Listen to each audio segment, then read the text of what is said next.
In the scorching Arabian desert, 124,000 people gathered to hear a dying man's final words. He had 90 days left to live. He could have spoken about power, conquest, or legacy. Instead, Prophet Muhammad chose to spend precious moments of his final sermon talking about women. What he said that day remains the most revolutionary statement on women's rights in human history. Before we dive into this story, subscribe now and hit that notification bell to stay tuned. Okay, let's start. In the year 632 CE, Prophet Muhammad, peace be upon him, stood on Mount Arafat during his final pilgrimage. He knew death was approaching. Every word carried the weight of eternity. Among his final commandments to humanity, he declared, "O people, your women have rights over you, and you have rights over them. Treat your women well and be kind to them, for they are your partners and committed helpers." Partners, not property, not servants. Partners. In an era when women were inherited like furniture, when female infants were buried alive, when a woman's testimony meant nothing, this man stood before over 100,000 people and declared women as partners deserving of kindness. The Quran established this revolutionary framework. And live with them in kindness. Bil Ma'ruf. Ma'ruf isn't just politeness. In Arabic, it means recognized goodness, the treatment any reasonable person would acknowledge as right and ethical. This wasn't a suggestion, it was divine legislation. But Islam went further. And due to them is similar to what is expected of them, according to what is reasonable. Whatever rights a husband expects, his wife has equivalent rights. Mutual obligation, mutual dignity, mutual respect. This was 7th century Arabia, and Islam was declaring gender reciprocity in marriage. The Prophet embodied this completely. When asked about his character at home, his wife Aisha said, "His character was the Quran. He wasn't one person publicly and another privately. The same gentleness, the same mercy, the same excellence galau." The Prophet transformed everyday moments into acts of worship through kindness to his wives. He said, "You will not spend any expenditure seeking Allah's pleasure without being rewarded for it, even the morsel you raise to your wife's mouth.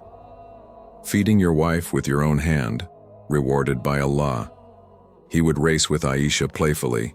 He helped with household chores. He mended his own clothes and shoes. When asked what he did at home, Aisha replied, "He was in the service of his family." This was the leader of a nation, the commander of armies, the recipient of divine revelation, serving his family at home. This is Islamic masculinity. Islam doesn't just command adequacy, it commands ihsan, excellence, beauty, the highest standard. The Prophet said, "Indeed, Allah has prescribed ihsan in everything." This applies to marriage profoundly. Not just being okay to your wife, being excellent. Not just avoiding harm, actively creating beauty. Not just fulfilling obligations, exceeding them with grace. He also taught, gentleness is not in anything except that it beautifies it, and it is not removed from anything except that it disgraces it. Gentleness beautifies, harshness disgraces. This is the Islamic ethic for marriage, and for everything. He also said, "The best of you are those who are best to their wives, and I am the best of you to my wives." This is the standard, not what some ignorant man in some village does. The Prophet is the standard.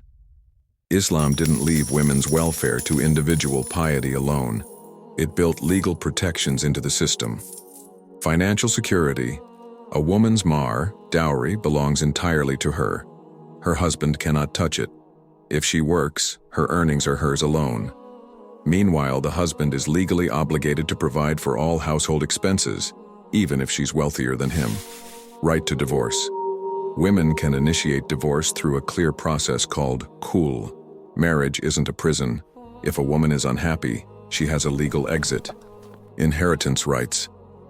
The Quran established women's inheritance in the 7th century. over 1,300 years before many Western nations granted women property rights. Judicial recourse. If a husband fails his obligations, the wife can take him to an Islamic court. Judges can compel him to fulfill his duties or grant her divorce. The Quran declares, "Indeed, Allah orders justice and good conduct and giving to relatives and forbids immorality and bad conduct and oppression." Oppression is explicitly forbidden. Any husband who oppresses his wife violates divine command. The Prophet's final sermon concluded with words that echo through centuries. All mankind is from Adam and Eve. An Arab has no superiority over a non-Arab, nor does a non-Arab have any superiority over an Arab. A white has no superiority over a black, nor does a black have any superiority over a white, except by piety and good action. This was the same sermon where he championed women's rights. The same breath that declared racial equality declared gender dignity. This is Islam, a comprehensive system of justice, mercy, and beauty. Not just rules, transformation.